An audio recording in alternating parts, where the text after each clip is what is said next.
Venimos estudiando el Evangelio de Juan y el Evangelio de Juan es un evangelio realmente maravilloso, es un evangelio que nos permite a nosotros realmente renovar nuestro entendimiento y nuestra perspectiva en cuanto a lo que es nuestro Señor Jesucristo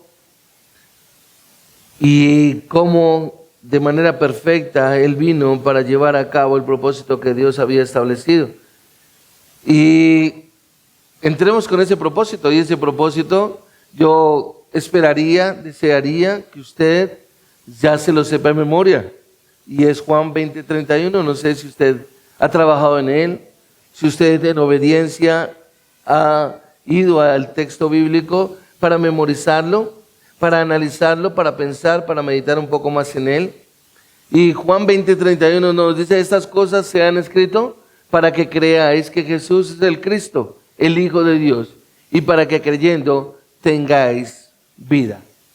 Y cuando nosotros pensamos en eso, siempre uno está meditando realmente, y la palabra nos está llevando y nos está diciendo que esto fue escrito, es decir, el Evangelio de Juan, para que nosotros creamos,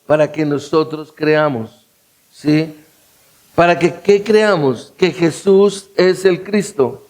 Y cuando habla de Cristo significa el que Dios había prometido que enviaría. ¿Sí? ¿Eres tú el Mesías?, le dijeron algunas personas. ¿Eres tú el Cristo? ¿Eres tú el que ha de venir?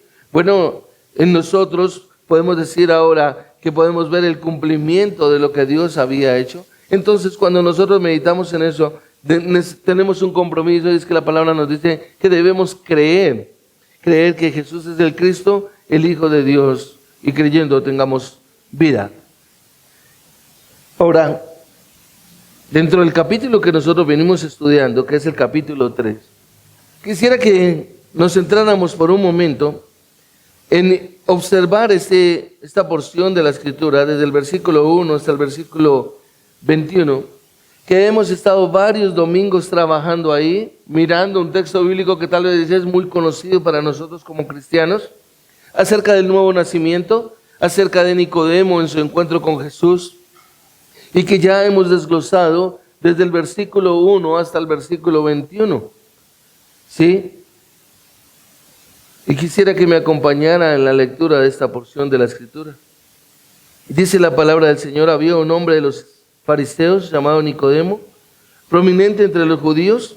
Este vino a Jesús de noche y le dijo: Rabí, sabemos que has venido de Dios como maestro, porque nadie puede hacer las señales que tú haces si Dios no está en él. Jesús le contestó: en verdad te digo que el que no nace de nuevo no puede ver el reino de Dios. Nicodemo le dijo: ¿y cómo puede aún un hombre nacer siendo ya viejo? ¿Acaso puede entrar por segunda vez en el vientre de su madre y nacer? Jesús respondió: en verdad te digo que el que no nace del agua y del Espíritu no puede entrar en el reino de Dios. Lo que es nacido de la carne, carne es, y lo que es nacido del Espíritu, Espíritu es. No te asombres de que te haya dicho: tienes que nacer de nuevo. El viento sopla por donde quiere y oyes su sonido, pero no sabes de dónde viene ni a dónde va. Así es todo aquel que es nacido del Espíritu. Nicodemo le preguntó: ¿cómo puede ser esto? Jesús le respondió: ¿tú eres maestro de Israel y no entiendes estas cosas? En verdad te digo que hablamos de lo que sabemos y damos testimonio de lo que hemos visto, pero ustedes no reciben nuestro testimonio. Si les he hablado de las cosas terrenales y no creen, ¿cómo creerán si les hablo de las celestiales? Nadie ha subido al cielo, sino aquel que bajó del cielo, es decir, el Hijo del Hombre que está en el cielo. Y como Moisés levantó la serpiente en el desierto, así es necesario que sea levantado el Hijo del Hombre, para que todo aquel que cree tenga en él vida eterna. Porque de tal manera amó Dios al mundo que ha dado a su Hijo unigénito, para que todo aquel que cree en él no se pierda, sino que tenga vida eterna. Porque Dios no envió a su Hijo al mundo para juzgar al mundo, sino para que el mundo sea salvo por él. El que cree en él no es condenado, pero el que no cree ya ha sido condenado, porque no ha creído en el nombre del unigénito Hijo de Dios. Y este es el juicio, que la luz vino al mundo, y los hombres amaron más las tinieblas que la luz, pues sus acciones eran malas. Porque todo el que hace lo malo odia la luz, y no viene a la luz, para que sus acciones no sean expuestas. Pero el que practica la verdad viene a la luz, para que sus acciones sean manifestadas,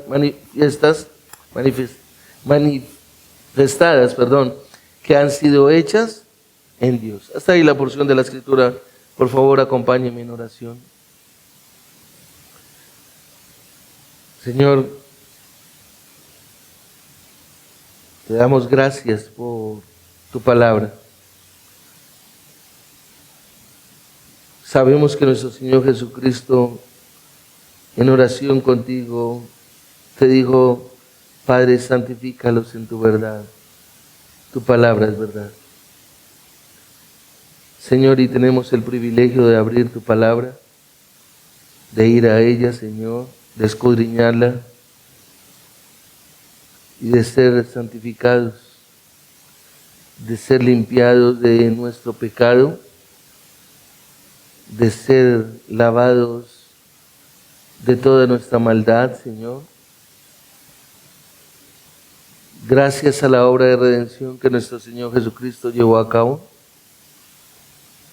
Señor, y cuando hablamos de santificarnos, hacemos referencia a esa comunión íntima contigo, Señor, donde tu palabra nos confronta, donde tu palabra deja ver nuestra condición, lo que nosotros somos, pero también lo que tenemos que dejar, ir abandonando, Señor, para vivir en esa santidad a la que tú nos has llamado, a la que tú nos has separado.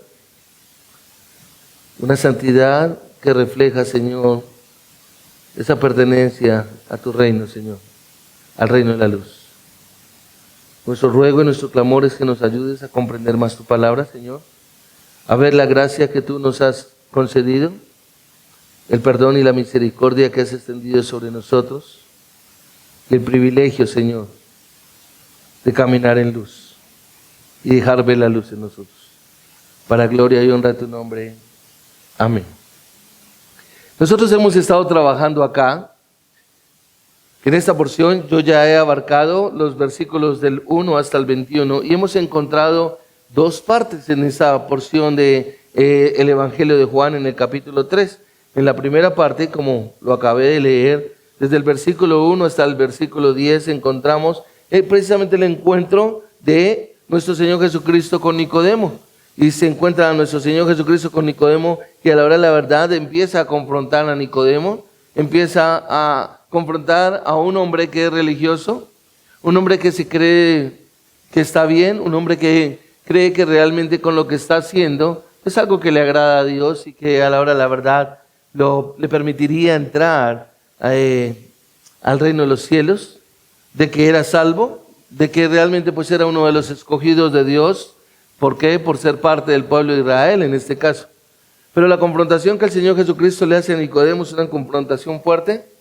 Y lo que el Señor Jesucristo le hace, que no lo puedo volver a explicar, pues ya lo hemos estado estudiando, es que lo confronta y le dice: ¿tú no sabes nada? ¿Tú crees que sabes mucho? Pues Nicodemo le dice en el versículo 2: Rabí, sabemos que has venido de Dios como maestro, porque nadie puede hacer estas señales que tú haces si Dios no está con él. A lo que el Señor Jesucristo le contesta en el versículo 3: en verdad te digo que el que no nace de nuevo no puede ver el reino de Dios. Lo que Jesucristo le está diciendo a él es: tú no sabes absolutamente nada. Tú crees que conoces el reino de Dios, pero tú no sabes nada. ¿Y sabes por qué no sabes nada? Porque tú no has nacido de nuevo. Y esta es una confrontación muy fuerte. ¿Por qué? Porque realmente lo que está diciendo es: tú puedes creer saber algo acerca del reino de los cielos y sin embargo no ser salvo. Es lo que el Señor Jesucristo le está diciendo a este hombre. Lo que le está diciendo aquí, realmente, en esta porción entre el versículo 1 al 10, es lo que nosotros conocemos y comprendemos como que el nacer de nuevo solamente pertenece a Dios. El nacer de arriba, de lo alto, es lo que Jesús le está diciendo. Es la obra de regeneración únicamente de parte de Dios. Nacer de nuevo es solamente por el poder soberano de Dios. Es una obra que conocemos en la teología como una obra monergista de Dios y no es sinergista. Sinergista es donde hay la participación de otro ahí, en este caso el ser humano, participando con el hombre en la salvación. No es una especie de labor conjunta entre el hombre y la voluntad de Dios, como que una parte te toca a ti y otra parte me toca a mí. No, lo que Jesús le está diciendo a Nicodemo acá, en esta primera parte, es que realmente solamente pueden nacer de nuevo si Dios lo quiere. Pueden nacer de nuevo si Dios lleva esa obra de regeneración en la vida de esa persona. Es una obra singular de Dios, mediante la cual desciende del cielo, hace un llamado irresistible, un llamado eficaz en la persona. Y cuando digo irresistible significa que la persona no se puede resistir. La persona realmente que es llamada por Dios es una persona que verdaderamente va a caminar con Él, va a buscar de Él y va a comprender todo lo que Dios ha llevado a cabo a favor de Él. Es decir, lo que conocemos como la regeneración, lo regenera. No solamente lo regenera para que pueda creer en Jesucristo y la obra que llevó a cabo, lo justifica por medio del Señor Jesucristo, lo santifica y por supuesto que lo glorificará, como dice Romanos capítulo 8, versículos 29 y 30, llevando a cabo una obra única de parte de Dios. Es decir, Dios es el que hace absolutamente todo eso. En pocas palabras, lo que podemos decir es que el Señor Jesucristo le está diciendo a Nicodemo que el nuevo nacimiento procede de arriba, de donde nadie puede participar en esa obra, que es un milagro divino que solo Dios concede. Eso es lo que en términos generales podemos ver que le dice aquí en el capítulo 3, entre los versículos 1 al 10. Y en el versículo 11 en adelante nos damos cuenta que los pronombres que están en plural van más allá de Nicodemo, es decir, para cualquier persona que haya estado allí escuchando. Observe el versículo 11. En verdad te digo que hablamos lo que sabemos y damos testimonio de lo que hemos visto.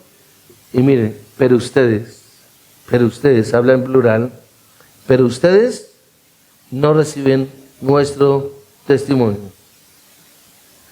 Realmente lo que nos empieza a detallar acá es que encontramos dos partes fundamentales, dos verdades fundamentales dentro de la vida de nosotros como creyentes.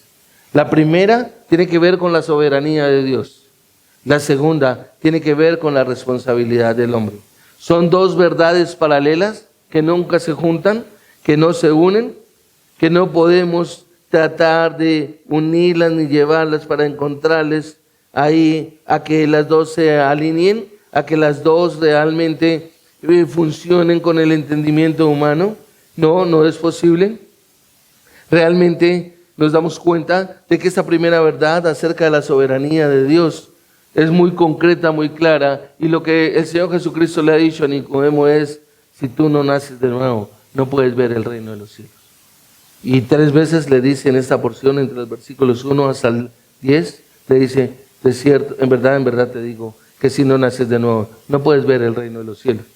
Y eso, vuelvo y lo menciono, es una tremenda confrontación. Y luego encontramos a partir del versículo 11 que el Señor Jesucristo, sin explicar absolutamente nada, sin decir, bueno, ahora voy a hacer esto, no, pasa a hacer un monólogo, y ese monólogo está basado en la palabra creer, que encontramos 7 veces en esta porción de la Escritura, lo cual nos hace el énfasis de lo que el Señor Jesucristo está haciendo en este monólogo. Al principio, como lo he mencionado, está en comunicación en un diálogo con Nicodemo. Nicodemo dice una cosa, el Señor Jesucristo le contesta. Nicodemo pregunta, ¿cómo puede ser esto? El Señor Jesucristo le contesta. El Señor Jesucristo luego le afirma y luego le hace pregunta a él y él contesta, y así sucesivamente. Pero a partir del versículo 11 es interesante que el Señor Jesucristo pasa a hablar de esa obra soberana, ¿sí? Pero donde también está la responsabilidad humana. En la primera parte lo dejó y le mostró que era una obra soberana, completamente divina, una obra sobrenatural, milagrosamente de regeneración, es decir, donde solamente puede ser llevada a cabo por Dios. Pero a partir del versículo 11 le marca una pauta cuando estaba mencionando de creer, y es que le habla de la fe.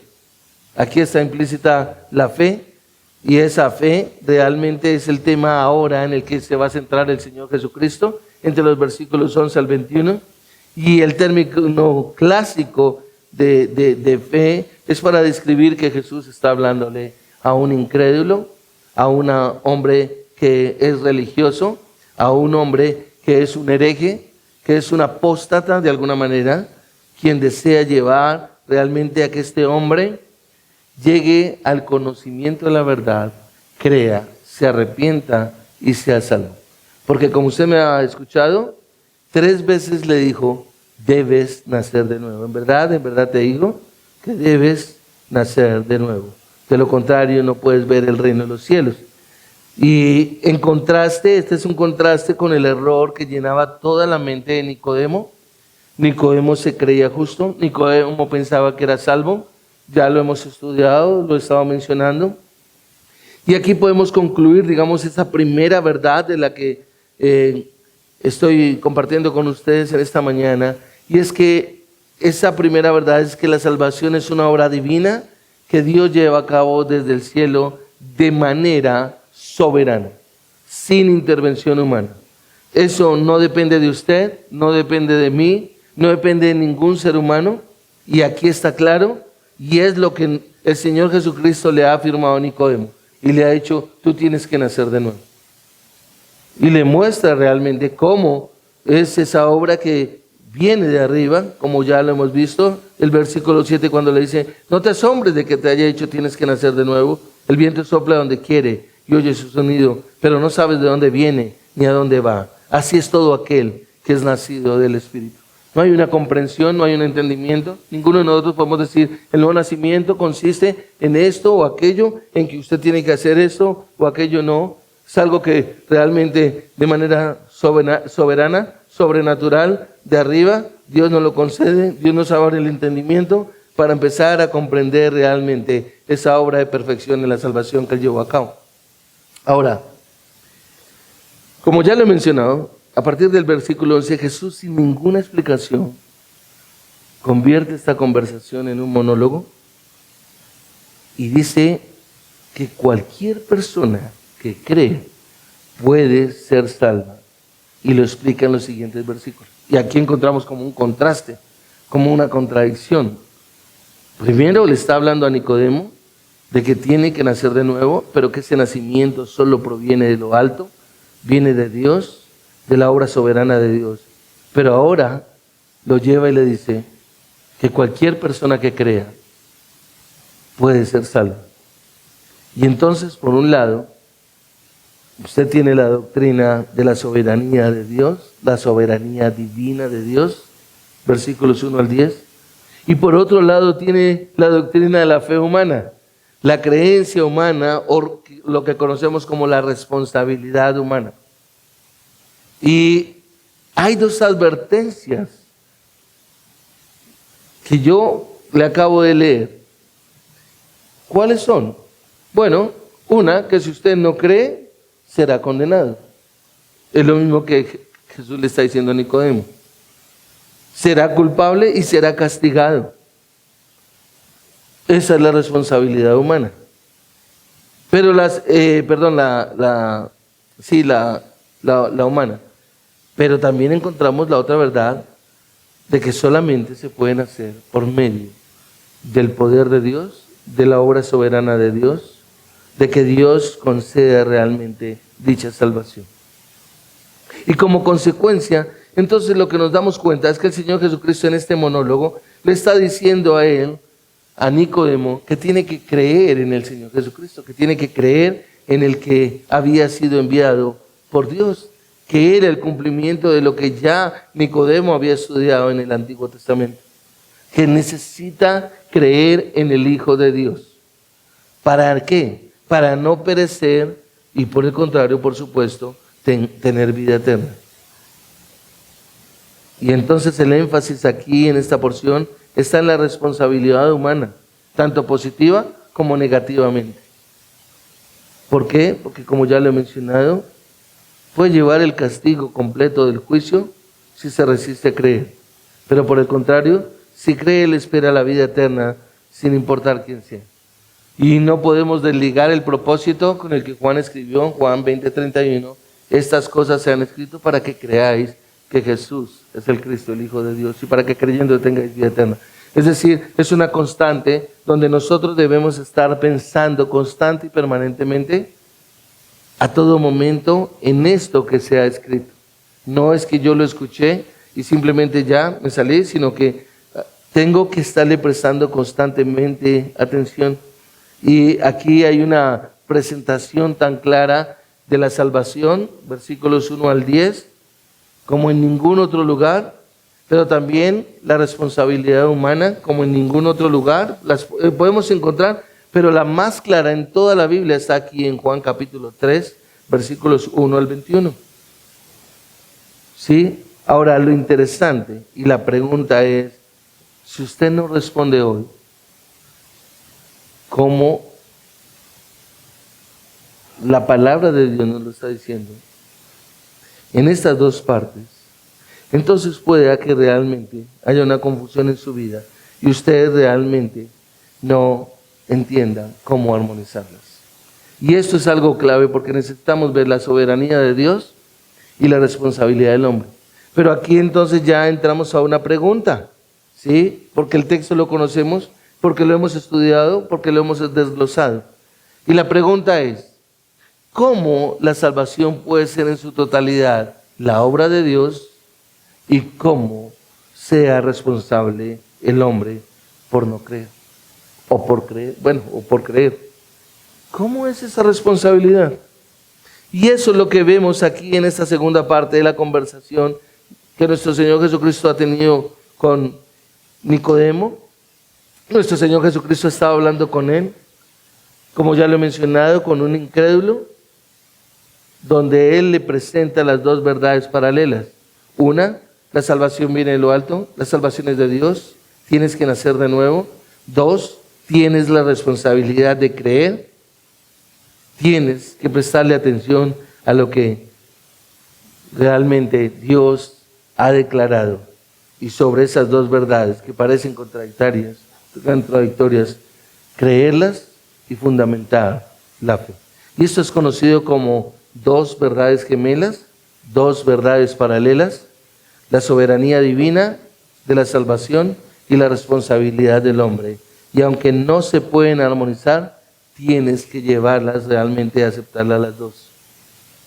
Y nuestro Señor Jesucristo le ha afirmado realmente a Nicodemo, y estoy haciendo el énfasis constantemente, en que es la obra de Dios, únicamente de Dios, pero que Él va a ser responsable si no cree en la salvación que Dios está ofreciendo. Y estas dos verdades, entonces, muchas veces dentro de nuestro conocimiento humano, dentro de nuestro razonamiento humano limitado, realmente nos retumba en la cabeza y nos hace doler la cabeza porque nosotros tratamos de armonizarlas. Pero lo primero que necesito comprender es que siempre permanecen paralelas. No sé si usted se ha parado frente a unos rieles del tren o del metro. Bueno, no digamos que los del metro porque está cerrado, pero en unos rieles, y usted mira hacia el frente y usted los ve siempre paralelos, pero cuando usted mira hacia adelante, usted ve como si ellos se unieran. En algún momento parece que se unieran, pero a medida que usted camina y camina, nunca, escúchalo bien, nunca se unen. Y estas dos verdades nunca se unirán. Nunca. Tenemos que tener en claro eso. Nunca se cruzarán. Nunca serán disminuidas legítimamente. Son lo que son. Y el hecho de que usted no la entienda, ¿sí? ¿Por qué no van juntas? ¿Por qué no se pueden armonizar? Solo prueba que usted y yo tenemos una mente realmente finita, que realmente nunca va a estar al nivel de la mente de Dios, que es una mente completamente infinita. Es el reflejo de nuestra condición caída, donde nosotros hay cosas que no comprendemos en la Biblia, que no le encontramos realmente sentido y quisiéramos armonizarlas, pero no podemos. Lastimosamente toda la gente trata de armonizar estas dos verdades, trata de explicárselas para que la gente quede contenta, pero la verdad es que no se pueden armonizar. La verdad es que entre el versículo 1 y el versículo 10 nos dice que el nacimiento, la obra de regeneración, la obra de salvación es completamente soberanía de Dios, que Él la concede a quien Él quiere.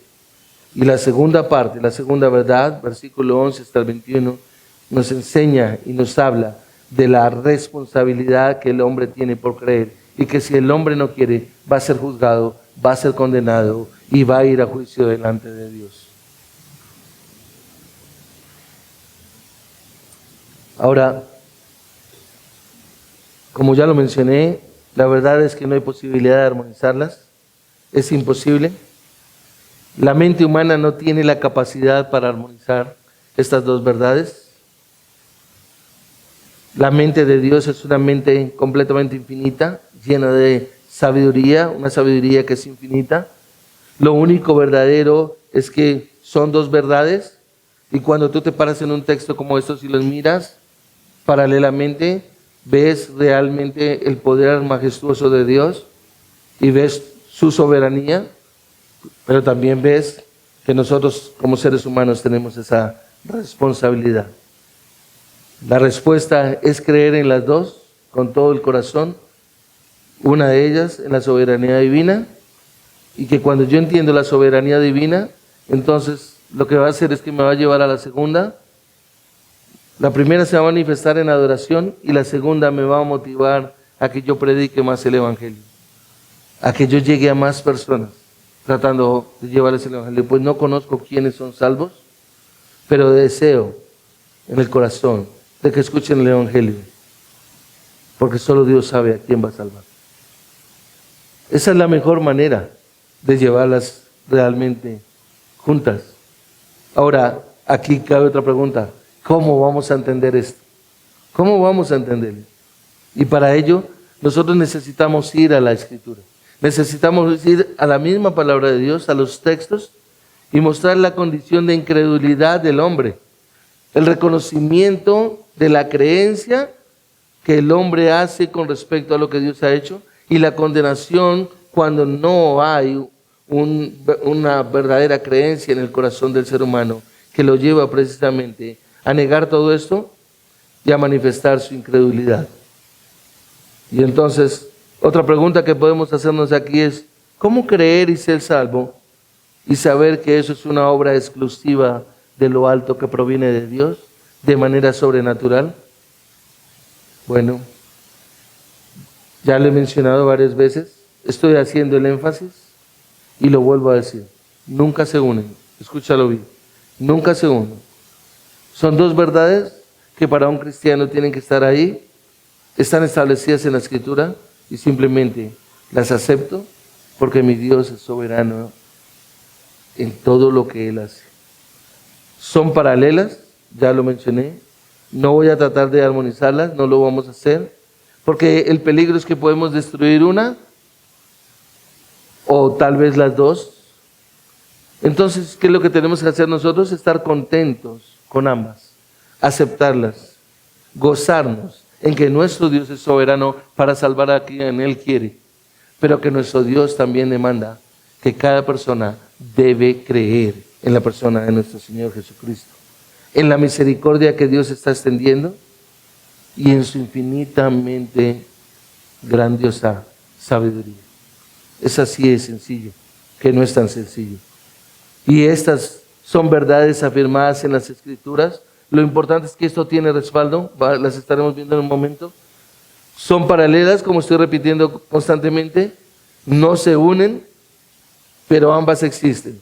Entonces vamos a ver una parte de ilustración o algunas ilustraciones precisamente de cómo la soberanía de Dios y la responsabilidad del hombre están en gran parte de la Escritura. Y estas ilustraciones nos van a llevar a comprender precisamente cómo entender un poco más esas verdades que encontramos en la Escritura y que nuestro Dios, que es todopoderoso y soberano, Dios supremo, simplemente las estableció así y así las debemos obedecer. ¿Por qué? Porque Dios siempre cumple su voluntad, es lo primero que tengo que pensar. Dios lo estableció para cumplir su voluntad. Lo que el Señor quiere, Él lo hace. Él es el que determina y Él cumple lo que ha determinado. La voluntad del Señor no puede ser estorbada. Tal vez tú o yo pensemos en que podemos estorbar la voluntad del Señor o ir en contra de esas verdades o de alguna de ellas, pero no vamos a lograr absolutamente nada. Él es absolutamente soberano. Él hace lo que quiere en toda vida. Hace lo que quiere en todo hombre. Él hace todo lo que quiere en el mundo. Él cumple sus propósitos. Ese es el aspecto de Dios que va de la mano con la responsabilidad humana. Y esto es supremamente importante. Y quiero que me acompañes entonces a Isaías capítulo 10. Y vamos a ver esta primera ilustración. Isaías capítulo 10 es bien importante, es fundamental para nosotros entender mucho de cómo Dios obra de manera soberana y cómo nosotros podemos callar frente a lo que Él hace. Él es nuestro Dios. Y en Isaías capítulo 10 nos presenta a la nación de Asiria, una nación pagana. Los asirios eran paganos, ¿sí? Eran idólatras, y Dios levanta a esa nación para castigar a su pueblo Israel. Observa el versículo 5, por favor. Y aquí en el versículo 5 dice, ay de Asiria. Y ahí nos toca parar por un momento, porque aquí encontramos un gemido que se conoce como onomatopéyico. Ese es un gemido, ese ay es un gemido onomatopéyico. Es una palabra que se oye como su significado. Ay, es una expresión fuerte, es una expresión de aflicción terrible que significa destrucción y juicio para Asiria. Pero también en ese mismo versículo hacia Israel. Obsérvelo. Ay de Asiria. Solamente esa primera parte, ese es el sonido onomatopéyico de aflicción terrible. Es decir, Dios te va a utilizar, pero Dios también va a hacer. Entonces mira lo interesante. Vara de mi ira y báculo en cuyas manos está mi indignación. Es decir, el Señor va a juzgar en un principio, en esa primera parte, en ese ay a Asiria, y después la va a identificar como la vara de su ira, y Él va a desatar su ira sobre Israel. En ese solo versículo es bien interesante. Y lo que nos deja ver es que Dios cumplió, sucedió en la historia. Cuando usted va y mira, la historia nos deja ver que Dios cumplió. Él escogió a Siria, levantó a Siria. ¿Para qué? Para que fuera y se llevara a las 10 tribus de Israel. Dios permitió que Asiria fuera e invadiera a las 10 tribus del norte, las llevara cautivas, nunca más volvieran. Ese era el Israel apóstata, el Israel idólatra, y Dios dice que va a tomar a Asiria y la va a usar como vara de su ira, como báculo de su indignación. Observa que le está diciendo, vara de mi ira, báculo en cuyas manos está mi indignación. Lo voy a enviar contra Israel. Y aquí vemos entonces la soberanía de Dios, el poder de Dios. Uno, contra su pueblo. Y dos, que está levantando una nación pagana para utilizarla en su ira, ¿sí? Como vara, como nos lo está diciendo ahí, y como báculo por su indignación.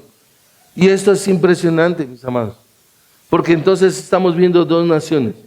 Y fue, como ya lo mencioné, cuando ellos fueron llevados cautivos, nunca más regresaron. Observa el versículo 6 y 7. Contra una nación impía la envío, y contra el pueblo de mi furor la mandaré, para que capture botín y tome despojos, y los pisotee como el lodo en las calles. Pero ella no tiene tal intento, ni piensa así en su corazón, sino que su intención es destruir y exterminar no pocas naciones. Y presta la atención a estos dos versículos, por favor. Es importante que nosotros los entendamos. Lo que nos está diciendo aquí es que Asiria nunca pensó en ir a invadir a Israel, al reino del norte. Nunca lo pensó. No lo planeó. Lo que nos deja ver aquí es que era el plan del Señor.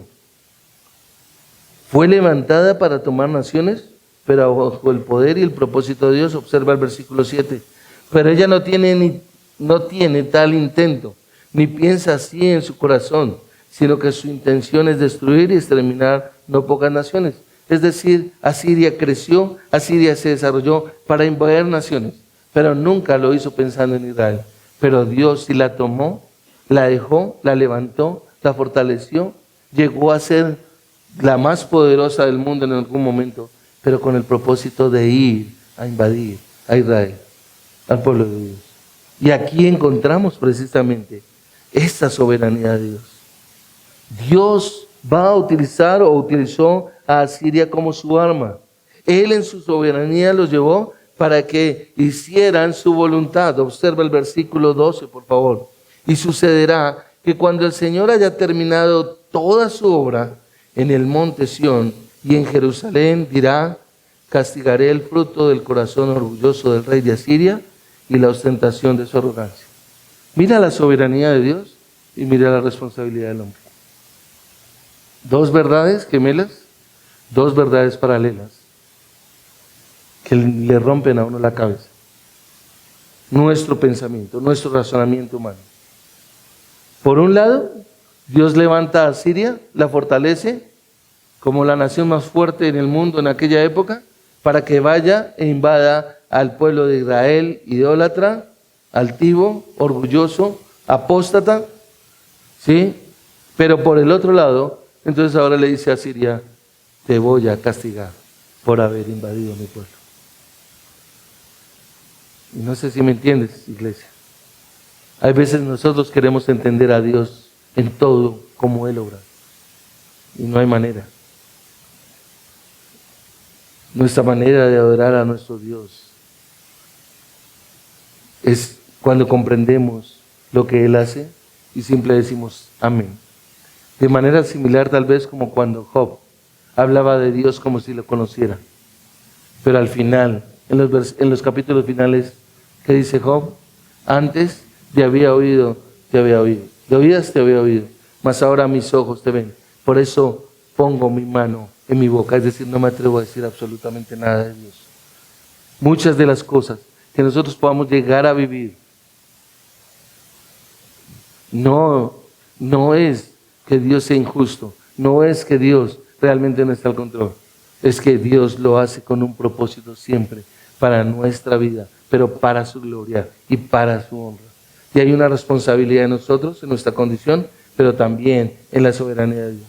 Observa que el versículo 2, voy a volverlo a leer, dice: y sucederá que cuando el Señor haya terminado toda su obra en el monte de Sión y en Jerusalén, es decir, todo lo que ya había invadido a Siria, castigaré el fruto del corazón orgulloso del rey de Asiria y la ostentación de su arrogancia. Ahí está la responsabilidad del hombre, el pecador, en este caso Asiria, como nación.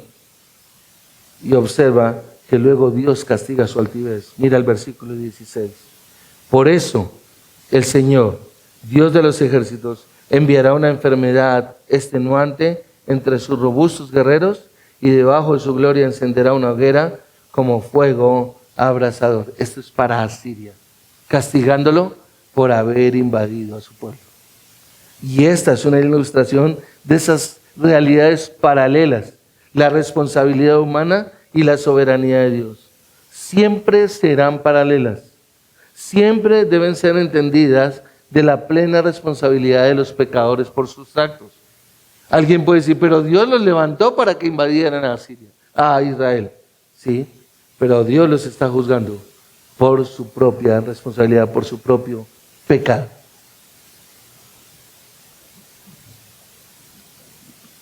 Siempre deben ser entendidas de esa manera.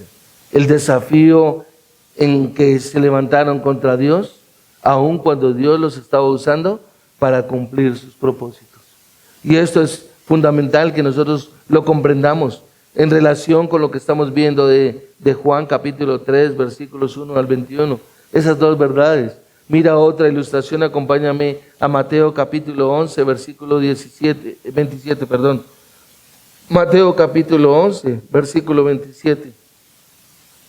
El Señor Jesucristo está diciendo en el versículo 27, todas las cosas me han sido entregadas por mi Padre. Y nadie conoce al Hijo sino el Padre. Ni nadie conoce al Padre sino ¿quién? El Hijo. Pero observa al final del versículo.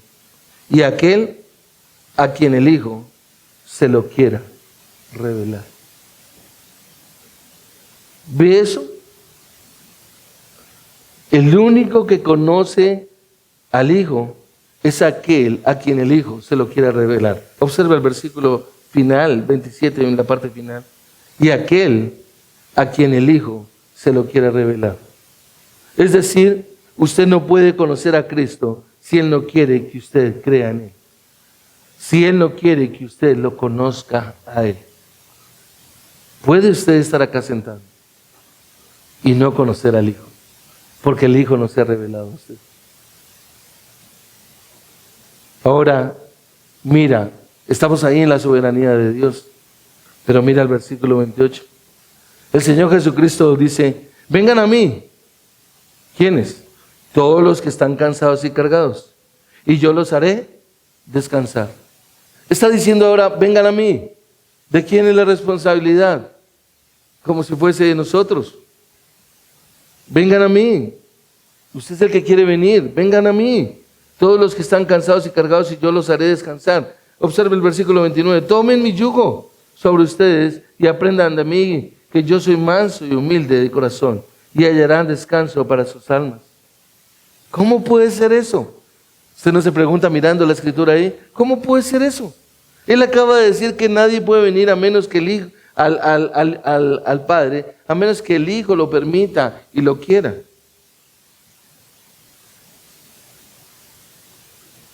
Es tremendo, nos rompe la cabeza cuando nosotros estudiamos la escritura y miramos en dos versículos como en una parte está la soberanía de Dios y en otra parte está la responsabilidad del hombre. En la primera está diciendo que nadie conoce al Padre, sino solamente el Hijo. Y que nadie conoce al Hijo a menos de que el Hijo se lo quiera revelar. Es decir, completamente la soberanía de Dios. Pero en la segunda parte, luego está diciendo, vengan a mí, todos. ¿Quiénes? Todos los que están cansados y cargados. Hay una responsabilidad del hombre. Tenemos otra ilustración más en Juan capítulo 6, versículo 35, si usted me acompaña al texto donde nosotros estamos estudiando. Juan capítulo 6, versículo 35, quiero que observes. Y están en la escritura, no la pueden negar, no es una falsa interpretación, no, es la realidad. Y observa en Juan 6:35, donde el Señor Jesucristo ha alimentado a las multitudes y Él les ha dicho que Él es el pan de vida. Observa el versículo 35. Jesús les dijo, yo soy el pan de vida, de la vida. El que viene a mí no tendrá hambre, y el que cree en mí nunca tendrá sed. Es decir, nos deja ver que el que realmente ama al Señor Jesucristo, pues va a tener hambre de Él, va a tener sed de Él, lo va a buscar a Él. Significa que si usted cree, entonces usted va a mantener un hambre de Él, una sed de Él, un deseo por conocerlo verdaderamente. Observe que nos deja ver de que estas personas lo veían, los alimentó y sin embargo no creían en Jesús. Porque esta es la multiplicación de los panes y de los peces. Es toda la continuación. La gente lo seguía en multitudes. Mucha gente, mucha. Y aquí es donde nos damos cuenta que la salvación es completamente independiente. Es individual. No es de multitudes. Es algo que solamente Dios concede de manera individual. Ellos no creían. Observa el versículo 37. Todo lo que el Padre me da, vendrá a mí. Y al que viene a mí, de ningún modo lo echo fuera. Ahí encontramos la soberanía de Dios. Versículo 40. Observa. Porque esta es la voluntad de mi Padre, que todo aquel que ve al Hijo y cree en Él tenga vida eterna, y yo mismo lo resucitaré en el día final. Esa es la voluntad del Padre, eso es lo que el Padre hace. Todo aquel que ve al Hijo y cree en Él. Y aquí encontramos la responsabilidad del hombre. El que ve al Hijo y cree en el Hijo. Pero recuerda la característica del que verdaderamente cree en el Hijo. Va a tener sed de Él, va a tener hambre de Él, va a anhelarlo a Él, va a buscarlo a Él. Eso es lo que nos deja ver ahí el versículo. Va de un punto de la soberanía a la responsabilidad. Va de la regeneración soberana de Dios a la responsabilidad. Vuelvo y te leo el versículo 40 para que no le perdamos el hilo. Porque esta es la voluntad de mi Padre, que todo aquel que ve al Hijo y cree en Él tenga vida eterna, y yo mismo lo resucitaré en el día final. Versículo 44, mira lo que dice. Nadie puede venir a mí si no lo trae el Padre que me envió, y yo lo resucitaré en el día final. Mira la expresión de nuestro Señor Jesucristo. Está diciendo nadie, absolutamente nadie. Versículo 44. Puede venir a mí si no lo trae el Padre. Esa es la soberanía de Dios. Esa es la soberanía de Dios. Versículo 45, observa. Escrito está en los profetas, y todos serán enseñados por Dios. Todo el que ha oído y aprendido del Padre, viene a mí. Responsabilidad del hombre. El que ha escuchado. El que le ha puesto cuidado al Evangelio. El que dice, yo quiero ir al Padre. Mira cómo están las dos verdades ahí paralelas. Por un lado, soberanía de Dios. Por otro lado, responsabilidad del hombre. Ahora observa el versículo 46. No es que alguien haya visto al Padre, sino aquel que viene de Dios. Él ha visto al Padre. Versículo 47. En verdad les digo, el que cree tiene vida eterna. Mira cómo paralelamente en esa porción de la Escritura en Juan 6 está ahí siempre la soberanía de Dios y la responsabilidad del hombre. Ahora quiero que mires el versículo 57. Como el Padre que vive me envió y yo vivo por el Padre, asimismo el que come, él también vivirá por mí. ¿Quién va a comer el pan? El que cree. ¿Y cómo puede creer? ¿Sí ven? Son dos verdades que están ahí, paralelas, y que necesitamos siempre comprenderlas en el sentido de aceptarlas y dejarla en la soberanía de Dios. Versículo 63. El Espíritu es el que da vida, la carne para nada aprovecha. Las palabras que yo les he hablado son espíritu y son vida. Qué interesante realmente. Cuando nosotros vemos eso. Ahora mira el 64. Pero hay algunos de ustedes que no creen. Mira, voy a unirlas. El Espíritu es el que da vida. Soberanía de Dios. La carne para nada aprovecha. Las palabras que yo les he hablado son espíritu y son vida. Contraste, versículo 64. Pero hay algunos de ustedes que no creen. Y uno podría decir, pero ¿cómo van a creer si Dios no obra? Están las dos. Están las dos, mis amados. Porque Jesús sabía desde el principio quiénes eran los que no creían y quién era el que lo iba a traicionar. Ahora observa el versículo 66. Como resultado de esto, de todo lo anterior, muchos de sus discípulos se apartaron y ya no andaban con él. Ahora la gente a veces piensa que la palabra discípulo es similar a apóstol. No, una cosa son los apóstoles, otra cosa son los discípulos. Los discípulos eran los seguidores, los que habían seguido a Jesús, los que caminaban con él, los que se habían ido a vivir donde él vivía y todo, y habían dejado absolutamente todo. La Biblia nos nombra a unos, ¿cierto?, que en este caso son apóstoles, pero también habían otros, muchos más discípulos.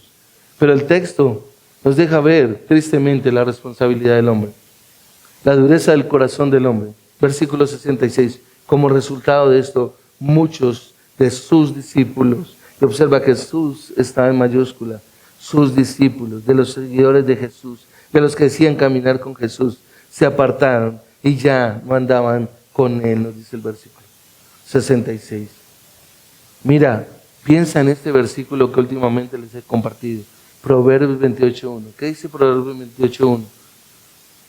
El impío huye sin que nadie lo persiga, mas el justo permanece firme. La característica de un verdadero creyente es que permanece firme a pesar de las circunstancias a su alrededor. Se mantiene. En este caso, muchos abandonaron a Jesús. ¿Por qué? Porque lo que nos deja ver acá es que confronta la verdad y la realidad. ¿Y cuál es la realidad?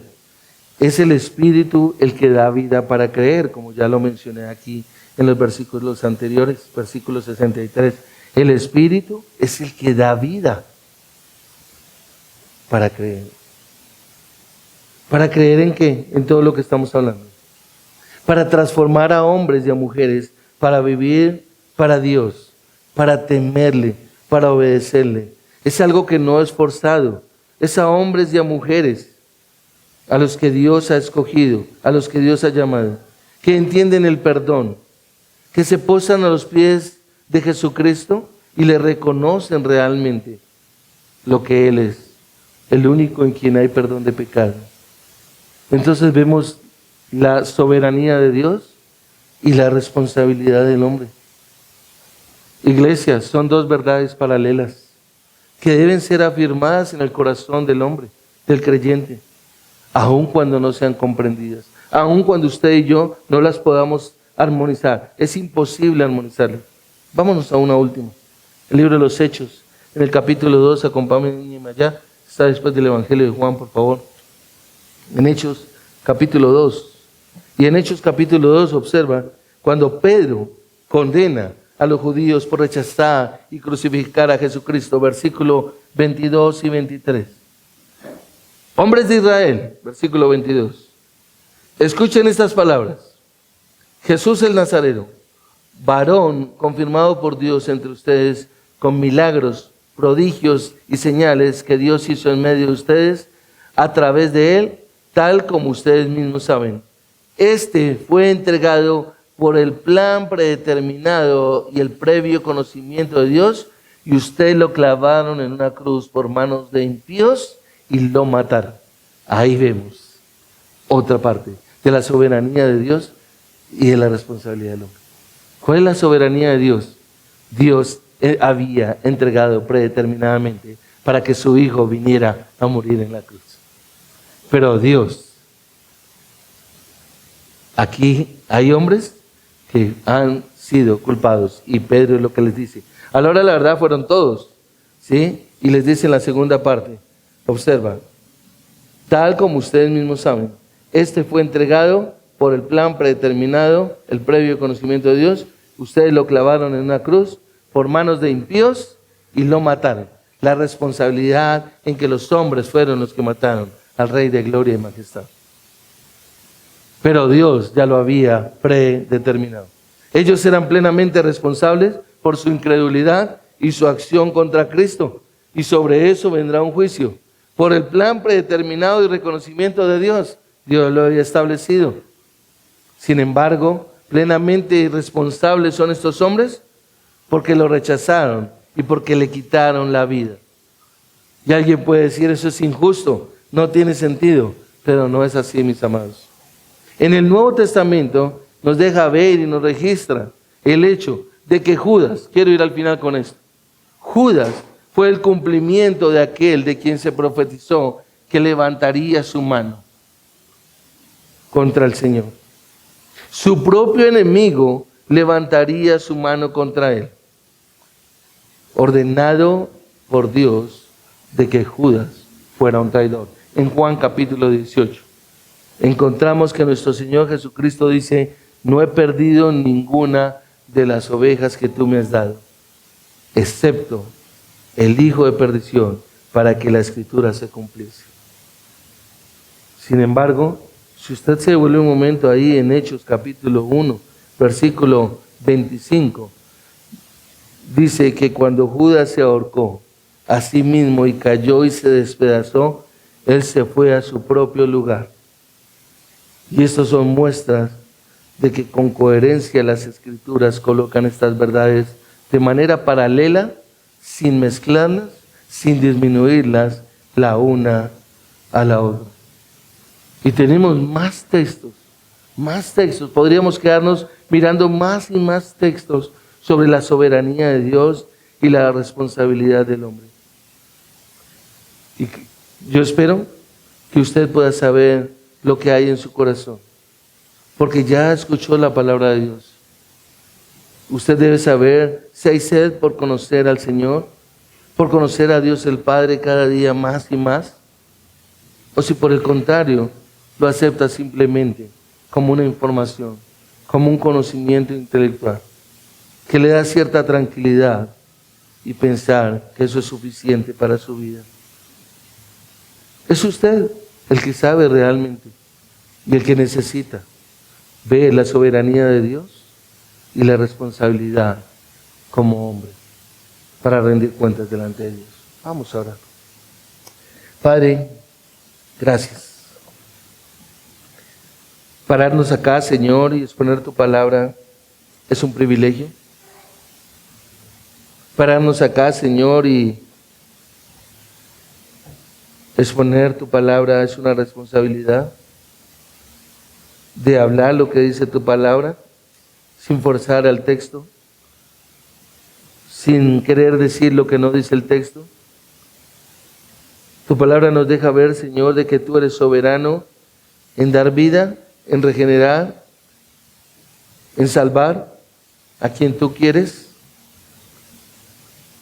pero también, Señor, en que el hombre es responsable por no creer, en que tú enviaste a tu Hijo Jesucristo, en que extendiste tu misericordia, colocando a tu propio Hijo, para que sobre él cayese toda la ira del castigo que nosotros merecíamos, Señor. Padre, que nuestro corazón verdaderamente se humille delante de ti y ruegue en acciones de gracias por tanta bondad, por tanta gracia, por tanta misericordia, Señor. De poder entender, Señor, que nuestros ojos han sido abiertos para ver al Rey de Gloria, para ver a Jesucristo, para ver en Jesucristo, conocerte a ti, porque es por medio de Él que nosotros te conocemos a ti, Señor. Que podemos saber quién eres tú, lo que tú has hecho, lo que tú, Señor, vas a llevar a cabo. Señor, qué privilegio el que nosotros tenemos de poder conocer a Jesucristo. Ayúdanos, Señor, en nuestra fe. Ayúdanos, Señor, en nuestra debilidad. Que nosotros tomemos conciencia, Rey de Gloria, de que tu palabra, Señor, es suficiente para nosotros poderte conocer más y caminar y obedecer, Señor, de la manera como tú quieres que nosotros lo hagamos. De tal manera que tu nombre sea honrado, que tu nombre sea exaltado, que tu nombre sea temido, Señor. Que tu nombre sea glorificado única y exclusivamente en la persona de nuestro Señor, de nuestro Salvador, Jesucristo. Gracias te damos, Padre. Amén.